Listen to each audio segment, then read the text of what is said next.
Hey everyone, Diavolo here, and today we are going over the best arc yet inside of the solo leveling manhwa, the Dungeon and Prisoners arc.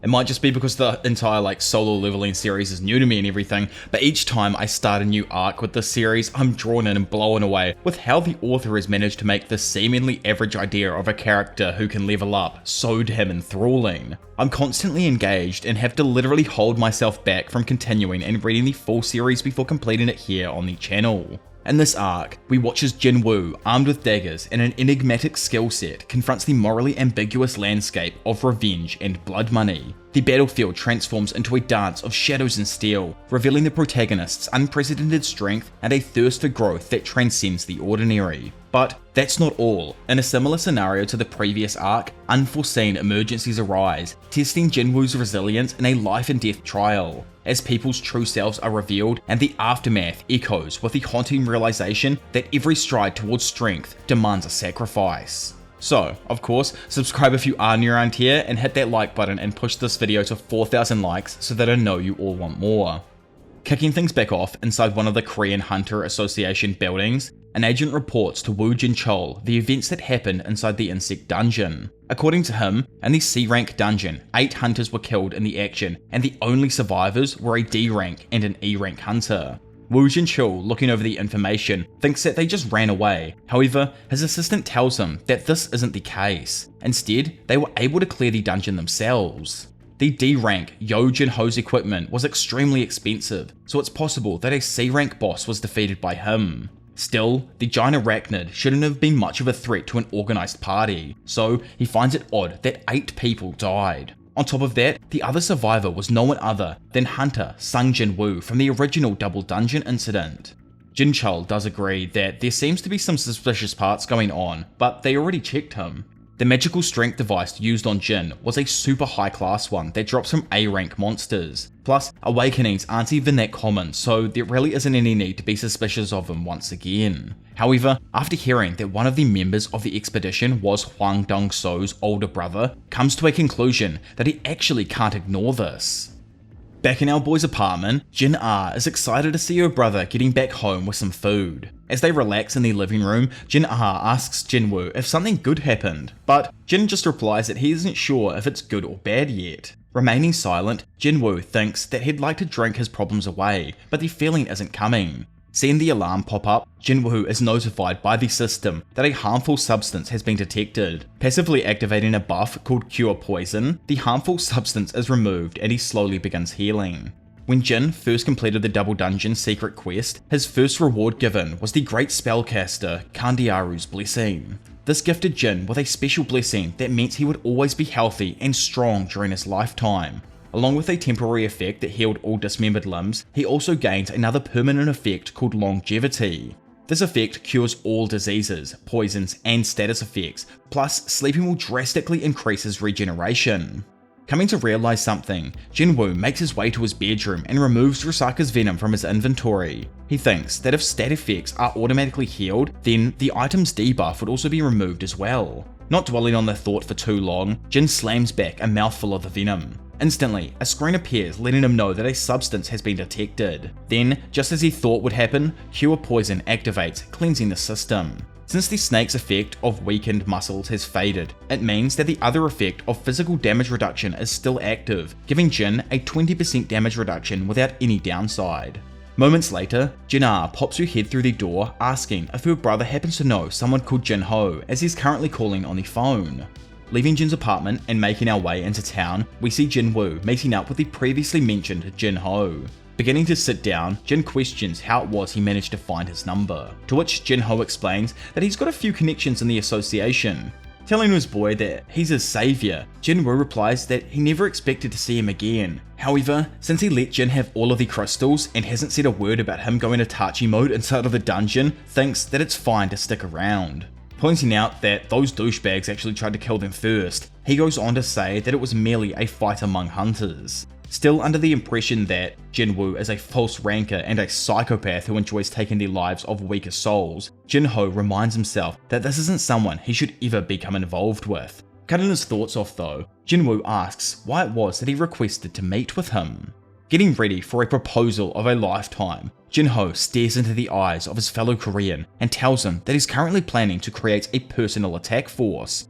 Declining without even taking the time to hear the details, Jinwoo explains that he doesn't even need to hear what he's going to say. Since he's creating an attack force, he wants him to enter. The only reason he came out here to start with was because he was curious. However, he isn't going to just play around with some rich brat. If there isn't anything else, then he's just going to leave. Screaming back just 20 times? No, Jinho corrects himself to ask his fellow hunter to go on another 19 raids with him. If he does this, he promises to give him a fair share of rewards.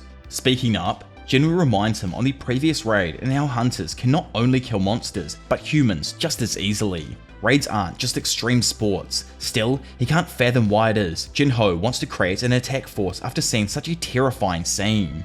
Realizing something, he stares back at the younger Jin, questioning if it was because he wanted to become a guild master. Trying to keep Jin from leaving, he elaborates that it's not even that hard for someone to receive a guild master license. All the hunter needs to do is participate in a raid at least 20 different times. Since they went through one together last time, all Jinho needs to do now is complete 19 more. Of course, there's also a big examination that they have to complete, but Jinho is perfectly comfortable when it comes to completing that since dude knows he has a massive brain. Remembering that he was the son of Yojin architectures, Jinwoo questions him some more. Jinho reveals that him becoming a guildmaster is actually related to the family company as well. Simply, his father wants to create a guild. Dungeons are dangerous, still, the amount of treasures they contain trumps the dangers every time. Magic crystals or mana crystals are just touching the surface of what someone could receive. Even the monsters' corpses can be used as materials to decorate a house, so there's literally nothing useless inside of a dungeon.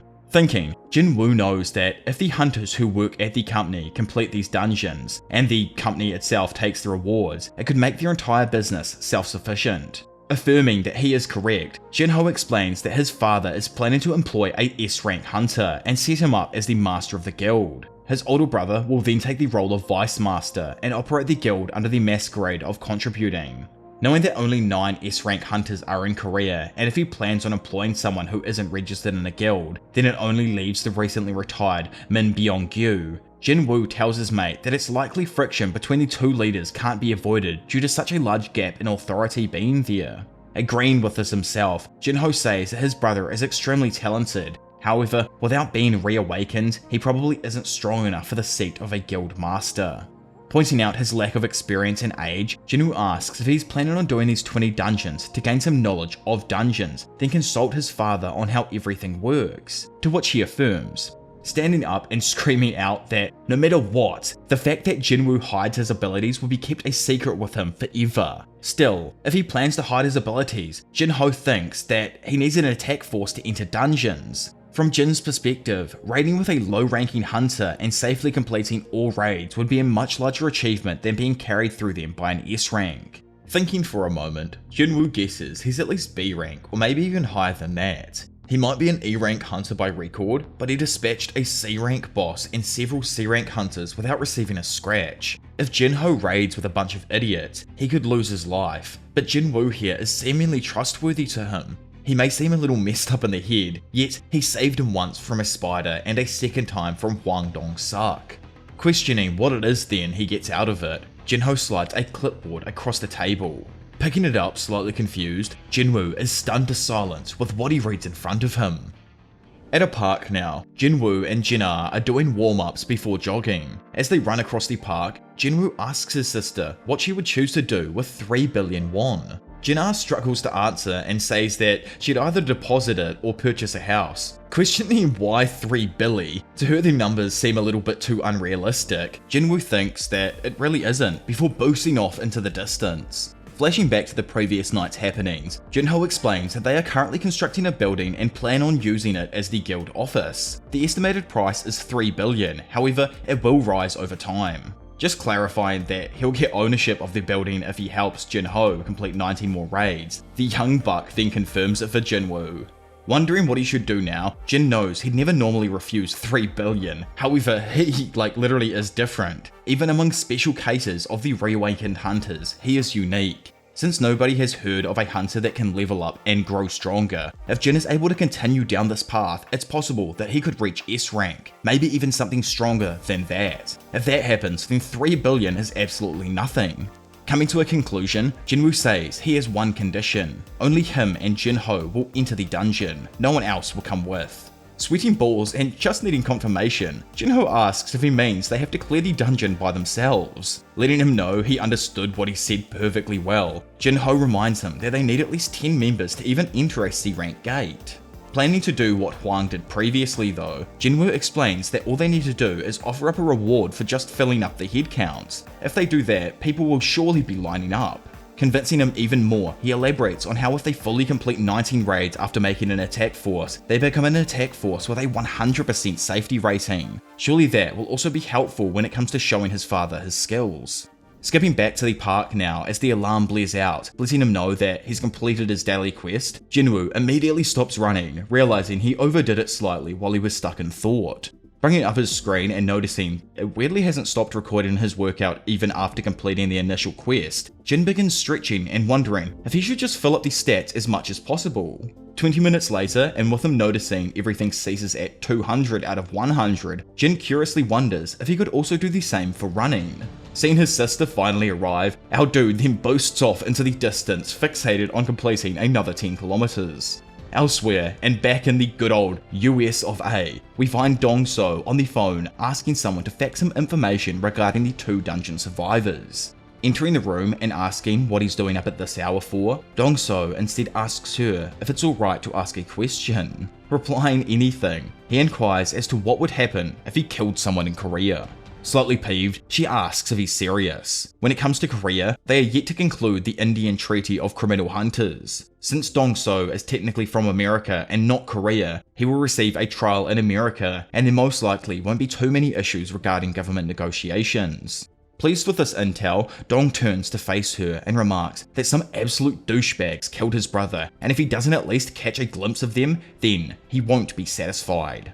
From what he's heard, all 7 squad members from his brother's team died, with only 2 very low-ranking hunters surviving. He knows that his bro isn't the type of person to go and put his life on the line for his weak teammates. Plus, what's even weirder is that they were filler members, not even a part of the actual squad. With all of this, Dong assumes that they must have set up a trap and killed his brother. Turning around, he tells Lola to clear up his schedule as he needs to go and visit Korea for a little while. Reminding him that if he leaves all of a sudden though, the guild will become severely paralyzed, Dong asks when she's able to free up some time for him to leave. Hearing that he needs to wait at least 2 weeks, the big man tells Lola to free up his schedule after that point. Wondering if everything will be okay, Dong lets her know that more than anything right now, he wishes that the ones who slain his brother will still be alive when he arrives in 2 weeks. Back in Korea, later during the same night, Jin stands there with his dagger already drawn, ready to face his next challenge. Since he completed the daily goals twice over, the usual daily quest turned into a hidden one instead. Analysing the key that he received, Demon Castle Key, item class S, Jin knew he was going to get a better item, but to think it was an S-class one is crazy. Curious if hidden quests are only given when daily ones are completed in excess, he thinks that this is a good chance to find out some more information. Plus, what's even better is that since he picked up the blessed random box, he wasn't able to obtain the cursed random box. Plunging the key forth into the doorway in front of him, a bright yellow and orange light begins to emerge from the world that stands before him. Walking forwards into the fiery landscape, Jin thinks that if a key's variety is proportional to the dungeon's difficulty, and this is truly a S-rank dungeon, then he has absolutely zero chance of survival. Of course, there is no true indication that the item's class is equivalent to the dungeon's difficulty. However, from his previous experience, an instant dungeon with a rarity of E was as easy as an E-rank gate. Wondering what he should do, he knows that he has the Hearthstone he never used in the last dungeon, so if things do get dangerous, he can use that instantly. For now, he just has to try his best, as from this point onwards, he needs to clear C-rank dungeons with Jinho, and to do that, he needs to know his current strength. Walking forth and seeing the eyes of a 3-headed beast slowly begin to approach, Jin tells himself he can't give up because he's scared. If he does that, he'll never become stronger. Towering above him, Hell's Gatekeeper, Cerberus, flaunts its overwhelming presence, its name red, showing just how much of a strength difference there still is between him and Jin. Jin stares at the three-headed demon and tells it that he can't lose his life in a place like this. Instead, he's going to become much stronger and level up even more. In solo leveling, after B rank, the difficulty of gates rise explosively. Luckily for Jin, the chance of higher ranked gates opening drops with every level, so only a handful of S rank gates have ever opened. One of these gates to open though, opened on Jeju Island. After the S rank dungeon gate broke, it became a wasteland where humans are unable to live. Even if S rank hunters were to create a team, it's unknown if they would be able to clear an S rank gate. Plus, with the current state of deployable hunters, clearing an S rank gate is near impossible. Due to this, and with Jin still being of a lower level, he made the previous decision to abstain from entering S rank dungeons, which is probably a good decision when, man was literally an E ranker in the past. Obviously, this is because from his perspective though, he isn't able to compare the danger of multiple S rank monsters to anything that he's come up against in the past. Bursting from the ground and slashing at the weaker points of the monster, Jin was curious to see if his attacks would work on a monster of this level. Vanishing from sight and becoming a beam of blue light, an alarm rings out signaling that the Wolf Slayer buff has activated. Following this, Sprint is activated, increasing his speed by 30%, allowing Jin to comfortably slash Cerberus multiple times. Jumping back and activating his Bloodlust skill, an alarm rings out, letting him know that the enemy's resistance was too high, cancelling out his effects before they could activate. Seeing that it's not working, Jin thinks that the beast he's facing is a good matchup when it comes to his current skills. However, none of his attacks are having an effect. Looking up at the monster, he's sure that this dungeon has to be S rank. 2 more alarms then suddenly ring out, signaling to Jin that the gatekeeper is using a skill called Wrath. Wrath will last for exactly 3 minutes, and in turn, double the stats of Cerberus for that time period. Instantly, the beast lunges at Jin. Flashing up into the air, our boy plunges his blade into one of the beast's heads. Sadly, an alarm rings out, letting him know that the beast felt absolutely no pain. Startled, Jin tries to jump back out of the way, however, he isn't fast enough and the three-headed animal is able to sink his teeth into his arm. Crashing into the ground, a bunch of alarms ring out, telling Jin that his health is falling extremely quickly. Due to him then falling below 30% health, skill Perseverance activates, reducing all further damage by 50%. Jin is certain that in a dire situation, the system will still help the player as much as possible to keep them alive. This is because it's problematic for the ideal player, Sung Jinwoo, to die. Willing himself to get stronger, he is sure this is different from a normal reawakening. Seeing the beast attempt to bite him again, and feeling as if he's become someone's personal avatar due to the system, makes the decision to exceed that person's expectation. Devour the system. Speaking, Jin asks for reward 1, condition healing to be activated. All of a sudden, a beam of light strikes him from above, refreshing all of his grievous injuries and giving him the strength to catch the attacking gatekeeper's head. Without hesitation, Jin rotates the first head before instantly jumping towards the next 2 and slashing at them both. Screaming and putting all of his might into his attacks, an alarm finally rings out, notifying Jin that he has been able to slay Cerberus, Hell's gatekeeper. As the smoke then begins to clear, Jin thanks the beast for this battle, since he was able to realize what his true level is. Looking at the doorway behind the creature's corpse, it's obvious to him that he will die if he continues to go further into the Hell Castle, so instead of opening it, decides to return once he has gotten a little bit stronger.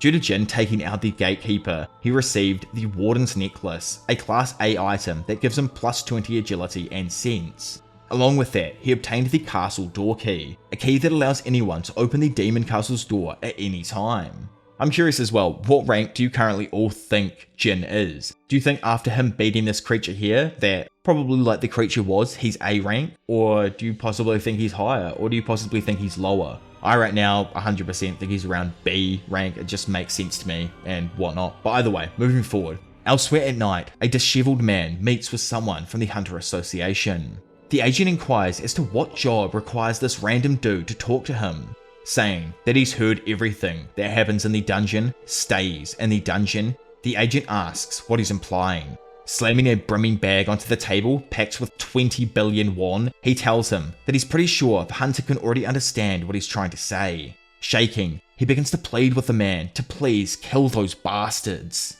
The agent doesn't reply though, instead asking for an additional 10 billion to take care of the other hunters. It isn't an issue for him to kill the insects he initially mentioned, however, there are always other hunters in the dungeons and he has to deal with those fools as well.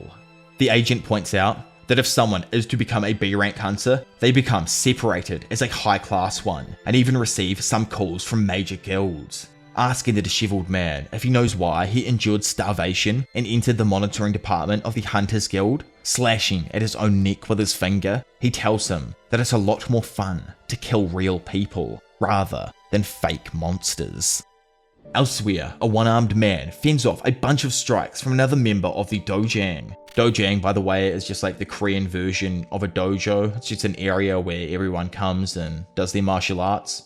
As the bout then comes to an end and the two men take off their gear, the student compliments his master that he's skilled like usual. Joking that he needs to train this old body of his so it doesn't become useless, Song Cheol tells him that it's obvious he was going easy on him. Questioning if he was putting less strength into his thumb out of consideration for his own wounds, the student jokes that he wasn't even adding a handicap, and if Song still had both arms, cutting him off though and telling him to stop. Song reminds him that he's still bringing it up even though it's been a few months now. Randomly, his phone then rings out, notifying the C-rank hunter that there has been an emergency call out, meaning that the training will have to stop here for now. Asking his master if he really plans on postponing his retirement, Song tells him that, well, he isn't really sure how long he's got to live. At the moment, and with his remaining life, he wants to stay useful to this world.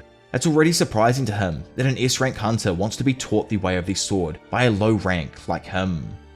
Moving forward and into town now, Song thinks on how it's a D-rank dungeon he's been called out for this time. Sadly for Song, his awakening didn't affect his strength and his sword skills don't work on monsters. He questions why it was a swordsman like him awakened as a magic hunter. Clenching his fist out of desperation, he thinks that there must be a reason for all of this. Stopping, he notices someone familiar next to him.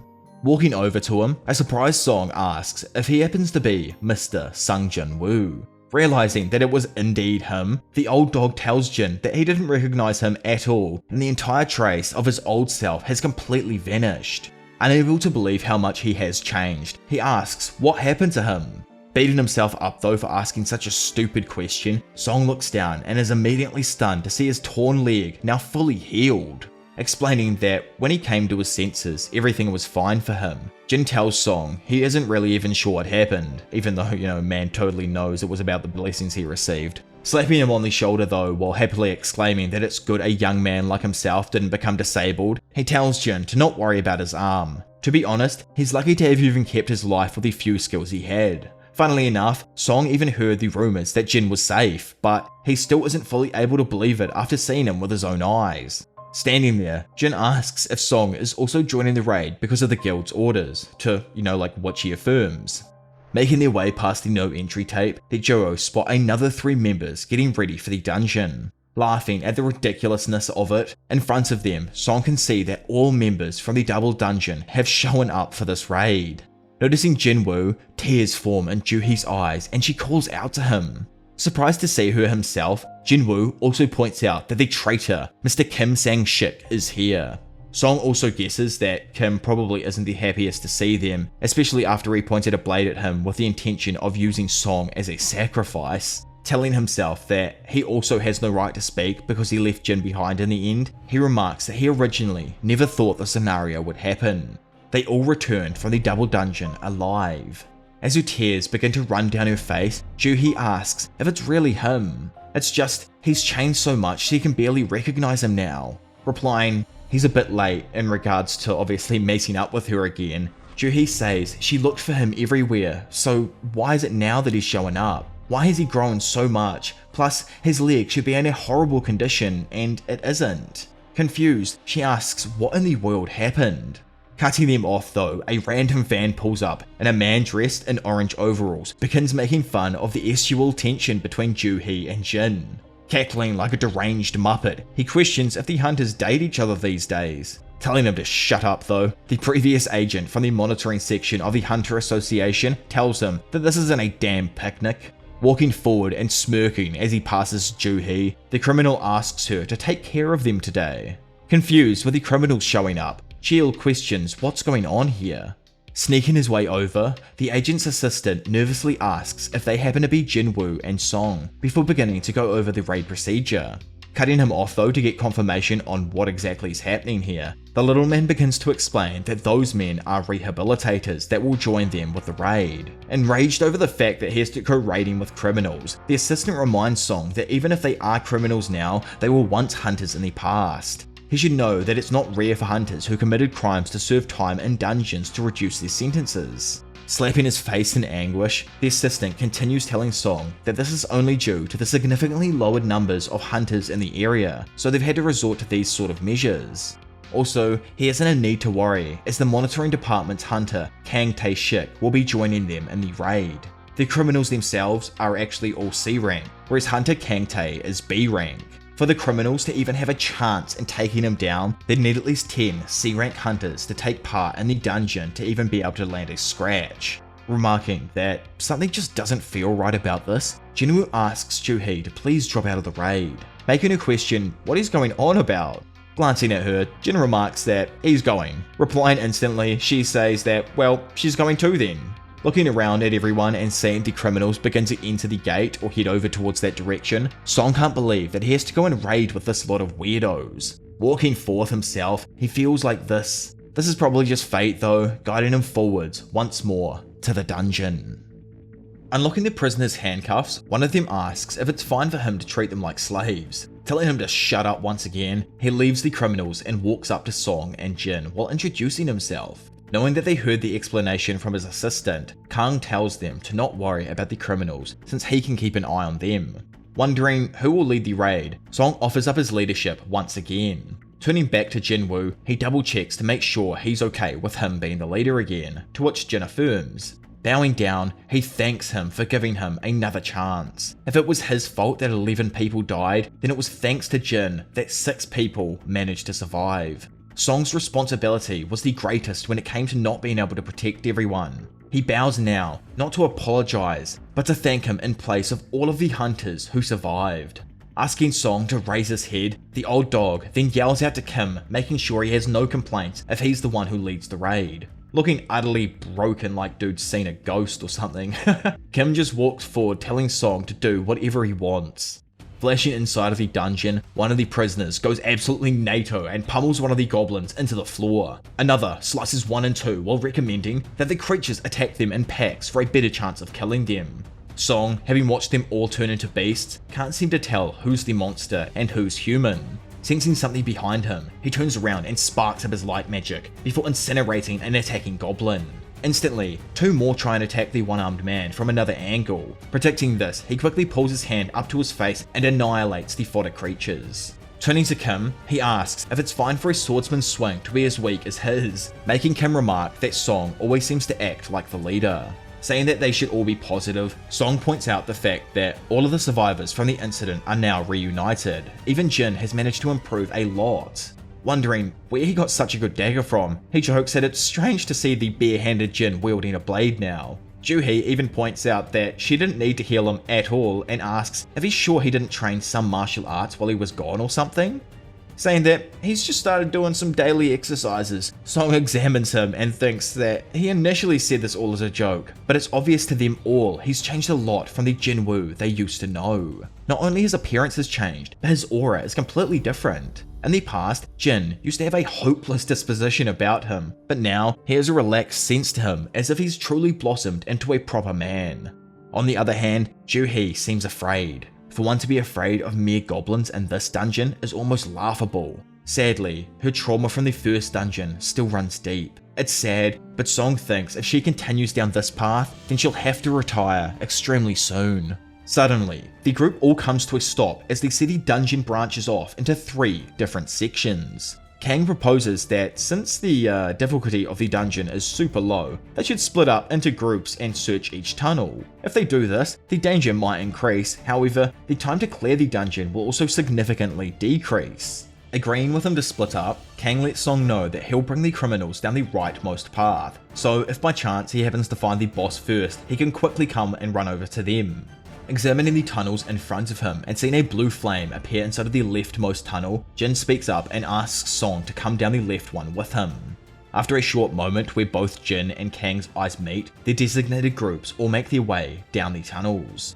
Due to his sense stats, Jin knows that the boss is at the end of this pathway. Since goblins actually haven't been able to give him much experience so far, he'll at least have to kill the boss to obtain some more. More importantly than that though, Kang Tae-shik, Jin just feels like there's something off about him that makes him feel slightly worried. Over with Kang Tae and his band of criminals, Dude explains to them how goblins usually have lower strength and health than a civilian man. Their size and intelligence are those of a child, but they are annoying foes who will use sneak attacks and attempt to overwhelm their targets. Of course though, even if you give a weapon to a human child, they would be just as annoying because even a child can kill a man with a weapon. In reality, countless child soldiers are armed and attack people on the other side of their own planet. Kang Tae doesn't think there's a single difference between humans and monsters. From his perspective, they're both insects. Asking his men if they can take out a kid, one of them tells him to not ask such a boring question. Intrigued, Kang reveals that from this point on in the dungeon, the men will meet 100 bloodthirsty children. They've all been starved for months and want to eat the hunters down to the bone. Once more, he asks if they can take these things out. Smiling, the band of criminals all gloat that they can easily do it. Letting darkness overrun his mind, Kang says the answer is that technically you have to kill anyone to live. Thinking up something, he mentions that he'll have to report this to the Hunters Guild. All these criminals were met by a group of 100 ravenous goblins. Over with Kim and the other dude, forgot his name now, it'll probably come to me at some point, I doubt it though, man will probably die soon. They both agreed that it'd be great if the raid ended with nothing major happening. Reflecting back on the past, Kim doesn't think anything will happen if the weakest hunter came to their dungeon, because that also means it should be weak. At least, that's what they used to say. However, it didn't turn out to be exactly correct.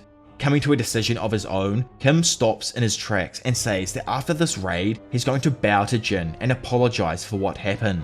Asking the other dude if he feels guilt, he reminds him that them, who people call hunters, both ran away. He thinks that they can't just act normally after leaving a teammate behind, and if they are going to continue being hunters, they need to get used to something as small as bowing their heads. Even if he refuses their apology, he will still bow his head and apologize.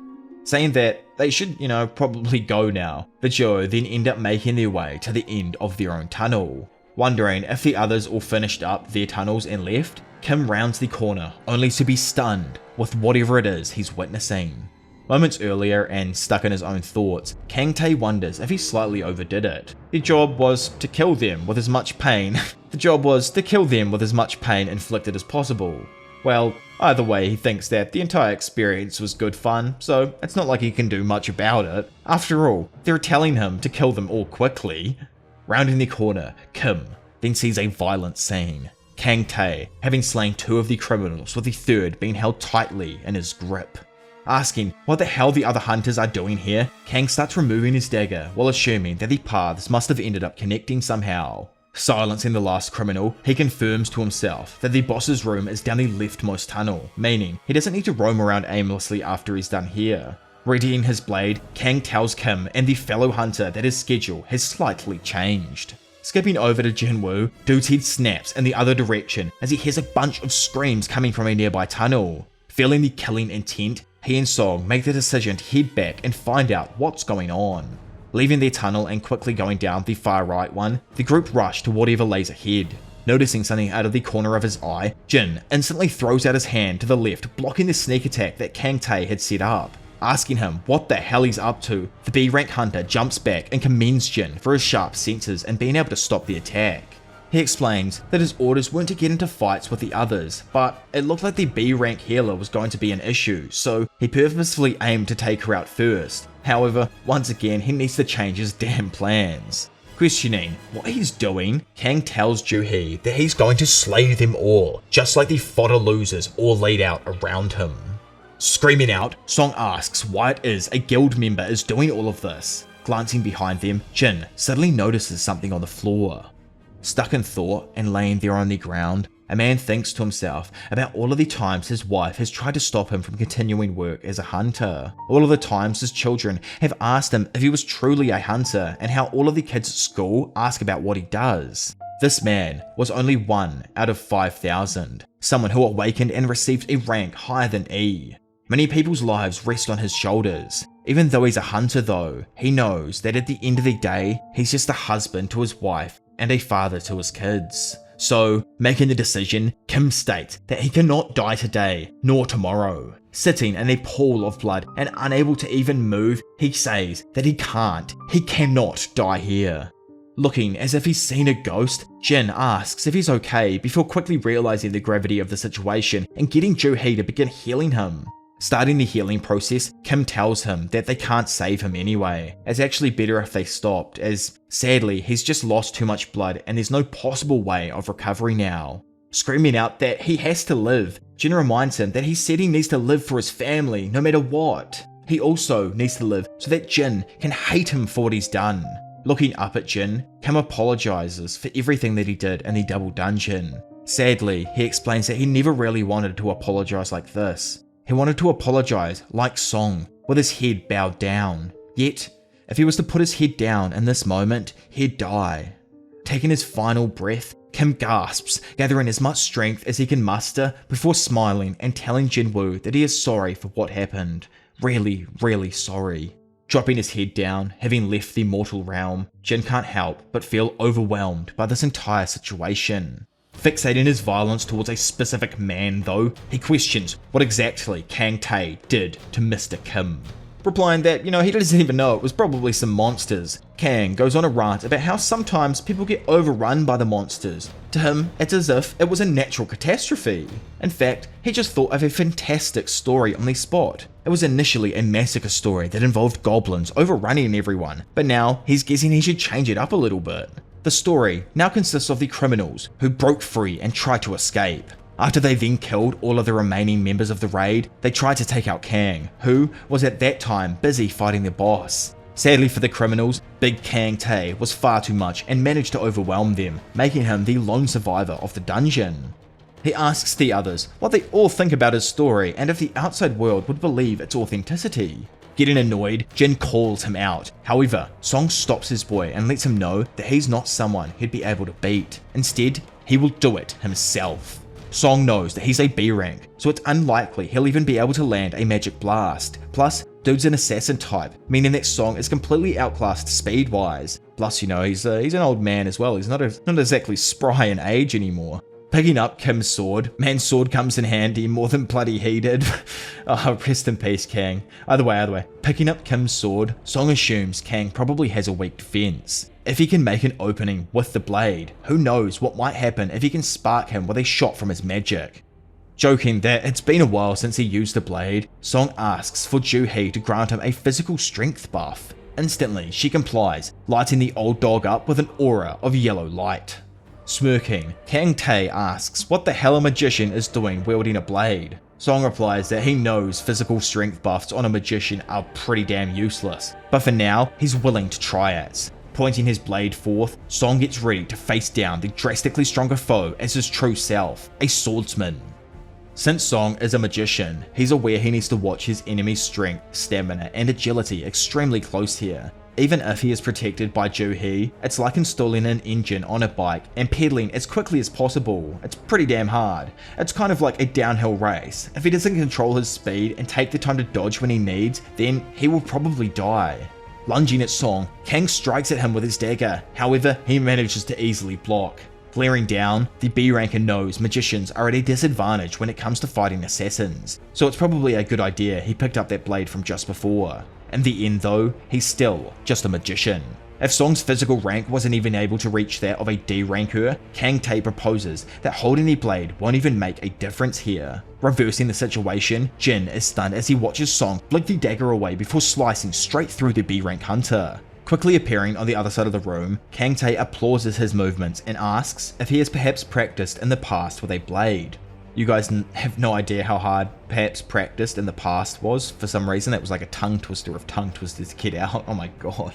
Watching from the side, Jin knows it was only for a select moment, but Song managed to catch up with him. If he's able to increase his speed just slightly more, then he might have a chance. Dodging another slash from Song, Kang complements his fast and precise movements along with abandoning his magic to use a weapon against him. Landing an attack though, the purple-haired freak tells him that it's just, if he thinks a little, he might realize why there aren't any magical swordsman users throughout the entire mass of hunters. Seeing him get healed by Joo-hee though, he notes how much of a pain she truly is. Knowing that he can't really let this battle become one of endurance, he rushes towards the healer, screaming out that he's going to eliminate her as fast as possible. Appearing directly behind him, Song slashes down on the hunter while telling him that no one should ever turn their back on a swordsman. Managing to whip his body around, Kang blocks the blade and notes that it doesn't seem like he's just some regular old dude. Sweating with determination, Song elaborates on how it may not look like it, but he actually has an S-rank student. Slashing through Kang's block, he screams that even if his body cannot keep up, his skills will.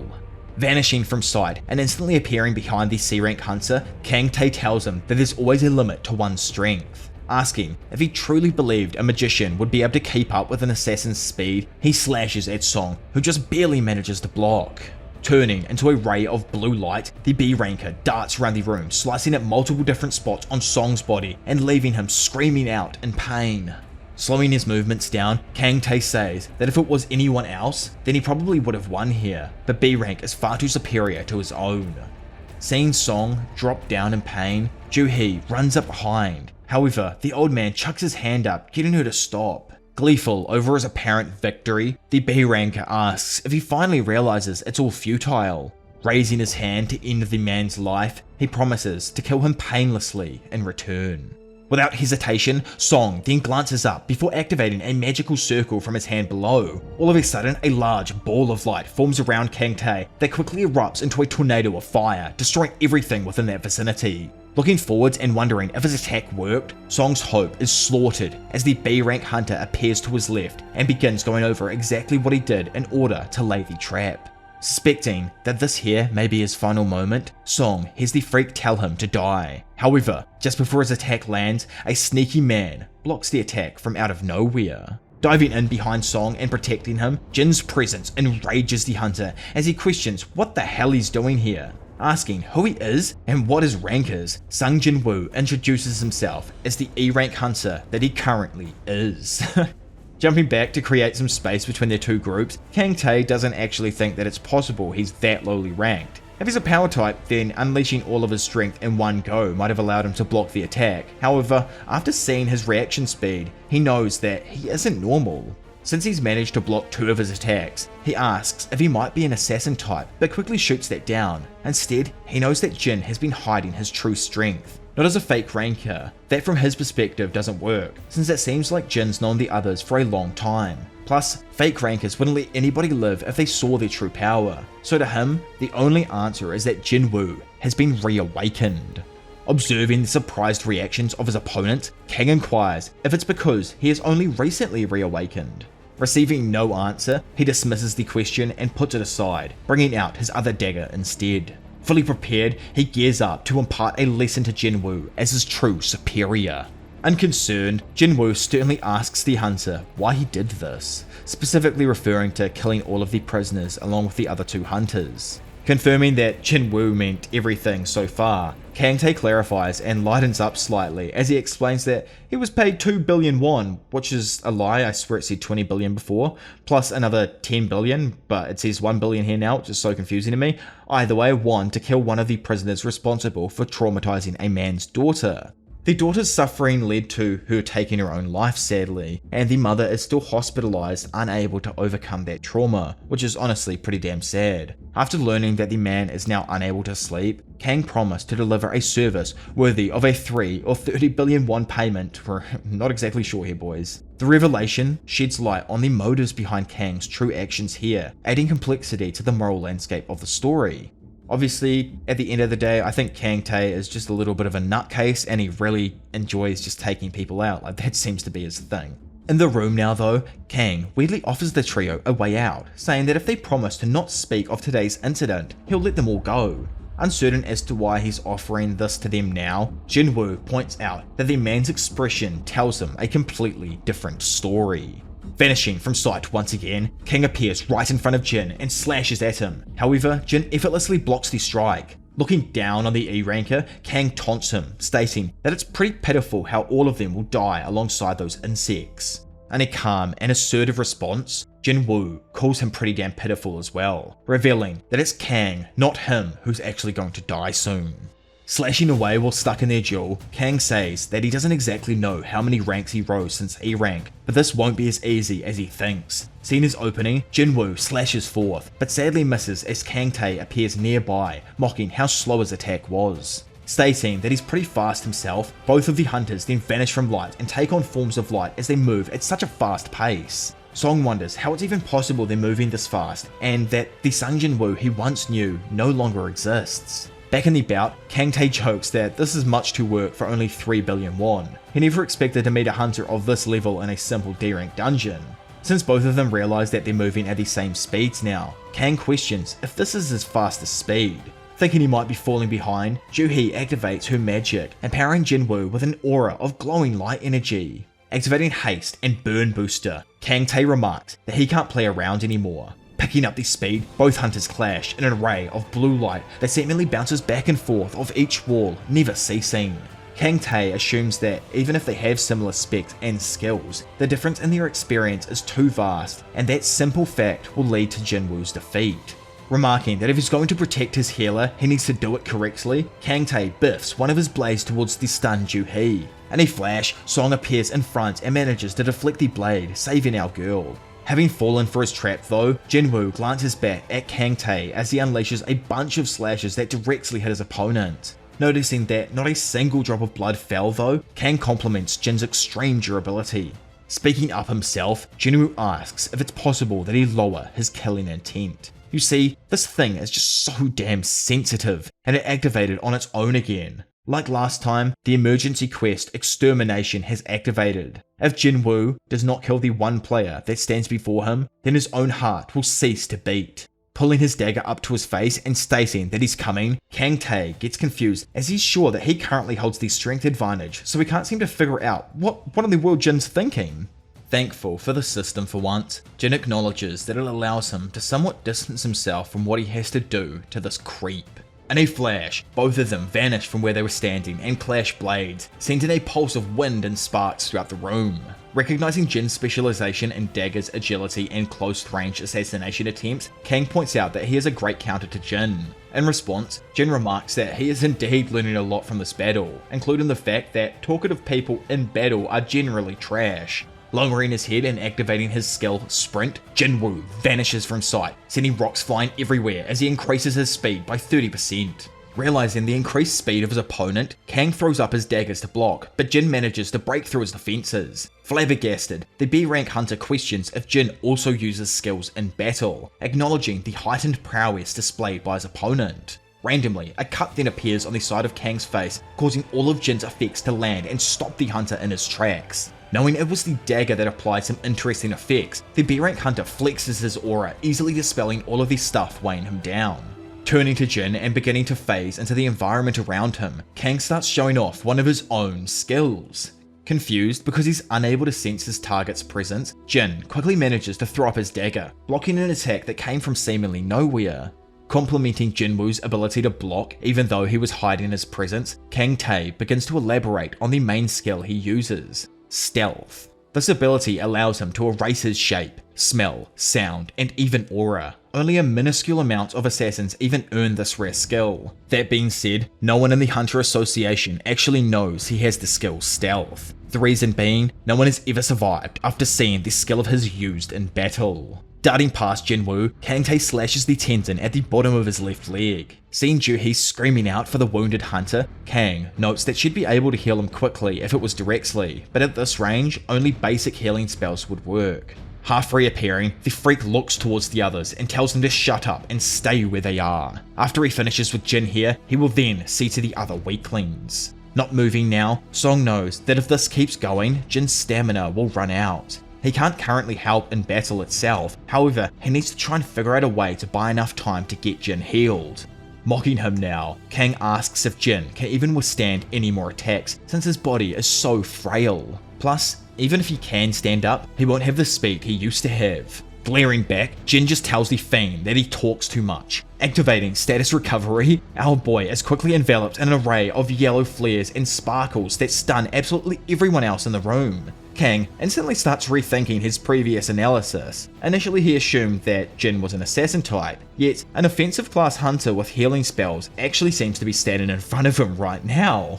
Speaking up himself, Jin notes how relying on his status recovery definitely has its limitations, and in the future he needs to try and think of other solutions to his problems. I actually kind of like that from the author there, recognizing how repetitive a part of their story could become, and literally telling the readers that he's going to do better in the future. Anyways, Kang questions if it was a trick, or perhaps faked confidence by Jin.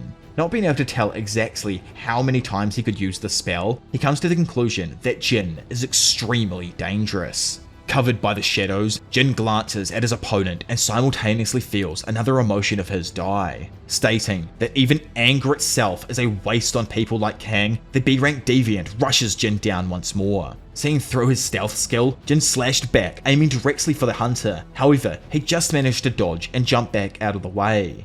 Having gained some distance from Jin, Kang finally realizes the true difference between Jin and the other hunters he took the raid with.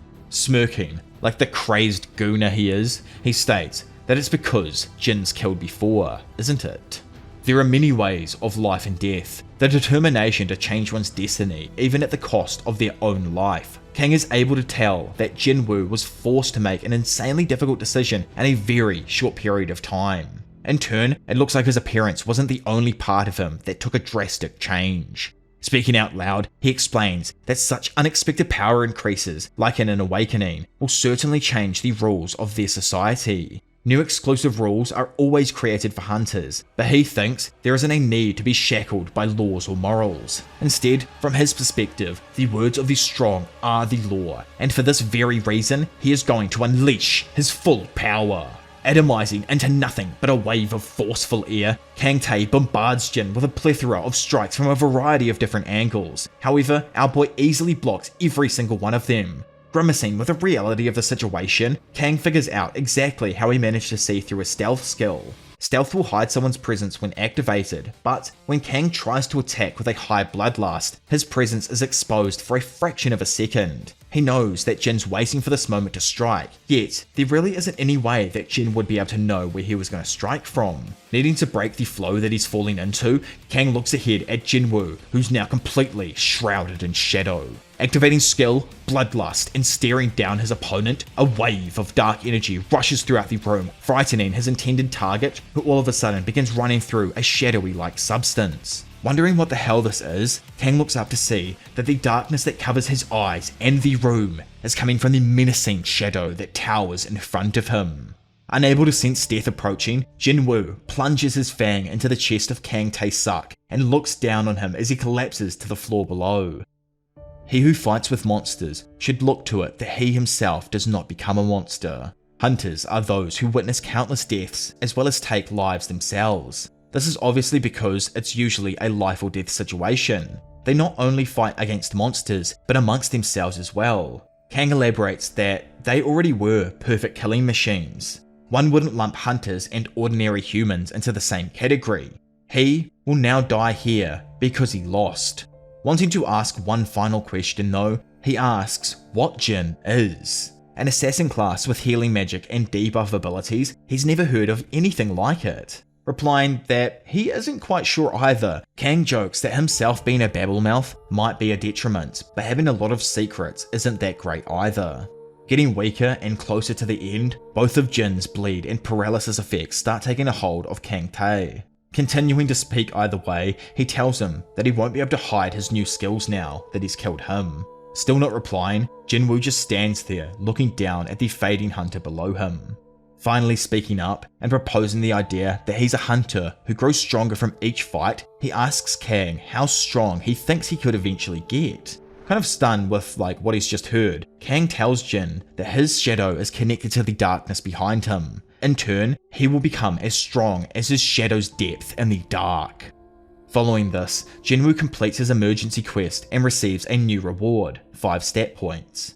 Pulling up his hood, he knows that he has certainly gotten much stronger, but as he sees the blood at his feet, feels like something within him gets lost every time he gets stronger.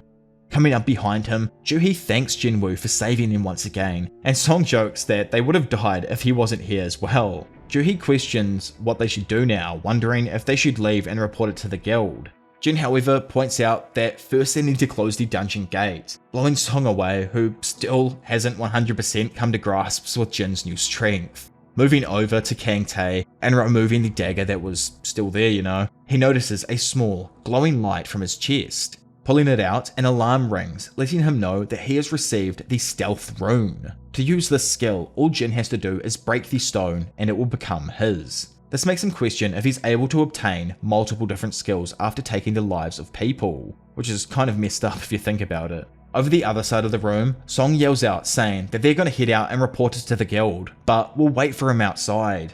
Telling him that they shouldn't worry as it won't even take that long, Jin then walks over to the other side of the cave where Kang initially started his onslaught. Commanding that the criminal get up, Jin asks why he tried to act dead. Was it that he was going to try and run off without anyone noticing? Seeing the cut on his vocal cords though, and realizing how brutal Kang Tae was to them, he remarks that he probably would have killed them in the most painful way possible after ensuring that they couldn't scream. Grabbing him by the scruff of his collar, he knows the criminal is going to bleed out at this rate, so mentions the idea of taking him to Juhee and asking her to save him. Dragging him now, Jin tells him to stay still. However, the criminal realizes that this isn't the way to the exit. Opening the door to another room of the dungeon, the terrified man stands there, looking at all of the ravenous goblins in front of him.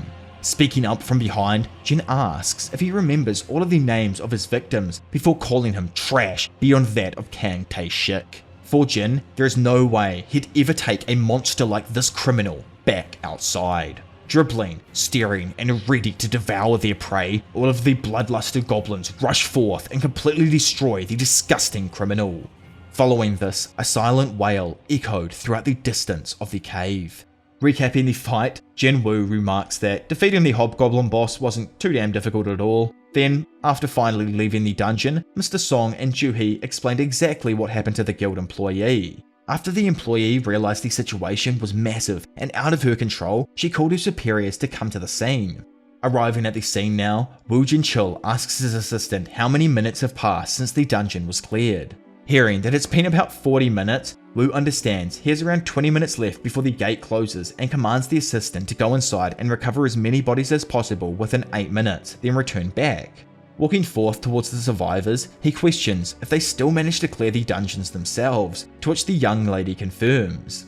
Pondering the situation, Woo's been told that Kang Tae tried to kill the remaining hunters during a contract assassination. If that is indeed true, then it's likely Kang would have intentionally left corpses behind, but instead he deliberately closed off the dungeon, confirming to Woo that he was hiding something. Glancing to his right as he walks forth and seeing who he thinks might be Hunter Sung Jinwoo, he remarks that he really didn't recognize him at first. Fully introducing himself to the group as the head of the monitoring division, Woo Jin-chul apologizes for the harm one of his employees might have dealt them. Stuck in thought himself, Jinwoo wants to, kind of gas himself up because it's the first time he was able to take down such a strong opponent. However, he never knew before how strong Woo Jin-chul actually was. Just looking at him now, he can tell he is in a completely different league, most likely an A ranker. Wanting to ask Jinwoo a few questions, Woo asks if he'll cooperate and allow them to figure out what might have happened inside the dungeon, to which Jin agrees. Asking them all directly, Woo wonders who it was that actually killed the B-rank hunter, Kang Tae-shik. Realizing he most likely won't be able to hide that he's been reawakened now and will have to void his contract with Jinho, Jin is suddenly taken by surprise as Big Song steps up stating that it was him. Bluntly asking if Song could tell him his rank, the big dog lets him know that he's a C rank, making the hunter confused as to how a weaker rank defeated Kang. Pointing out the B rank healer behind him, Woo states that he guesses it is possible if he received some sort of support from her. He knows though that Kang Tae was someone the association even had a hard time controlling, so he finds it difficult to believe that a one-armed man really beat a skillful B rank assassin in combat. Which is so true, man. Wanting more, he asks for Song to come back to the association with him, as he's going to need to help him file some reports to do with the incident. Seeing the association members go to leave, Jin quickly pulls Song to the side and asks why it was he lied for him. Telling the younger hunter he just assumed that he had a reason to hide his abilities, Song asks if he was wrong to do so. He also points out that, Jin probably won't be able to escape the investigation that does end up happening, but this was the least he could do to pay him back for now. Getting Jinwoo's attention, Woo tells him he doesn't think it's possible an E rank could have defeated a B rank like Kang Tae. He also doesn't think it's necessary to suspect him of reawakening again. However, he lets him know one thing, something so important that if he does not take it seriously, his life may end sometime soon. Wondering what he could have possibly meant, Woo reminds him how he was the only survivor, along with obviously Jinho, from Hwang Dong's assault team. The problem with this is that Hwang's younger brother, Dong So, might seek the duo out in order to get revenge. Stunned with this knowledge, Jinwoo asks if he means the S-rank hunter, Hwang Dong So, to which it's quickly confirmed. According to Woo, it doesn't even matter what happened during the dungeon raid. The only important factor is that he survived and Dong Suk didn't. Since Dong So is an S-rank, their laws can't really bind him either. They're living miracles and at the same time, devastating calamities. If Woo were him, he says it'd be in his best interest to keep his eyes peeled at all times, because he may end up being hunted by someone who even the monsters fear.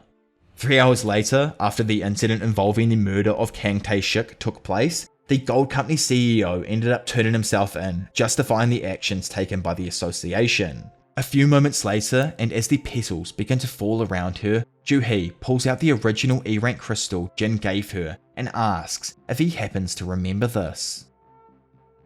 Well, that there finally brings us to the very end of the 6th solo leveling arc. Jin's finally getting his ins now. Man's about to level up in another department other than just strength or agility for once, so I'm happy for him, If you guys have enjoyed the video as well, then make sure you all do leave a like and subscribe if you are new around here, as it really helps out with pushing my content to a bunch of new amazing people. Plus, if you do want to get early access to the next video that's already live up on my Patreon, then I will leave a link down in the description below. And thank you again to all of my amazing Patreons who do support the channel and keep me being able to hire editors and put out content at a faster pace than I normally do. Either way, we've got a bunch of stuff coming out in the near future. I'm working on, obviously, the Jujutsu Kaisen stuff at the moment, along with more solo leveling, along with One Punch Man, and probably Chainsaw Man that I need to do as well. And there's just so many things that I'm trying to get done right now. It's actually crazy. So make sure you are subscribed so you don't miss out on any of it. But for now, it's been your professional degenerate, Diavolo, and I will see you all in a bit.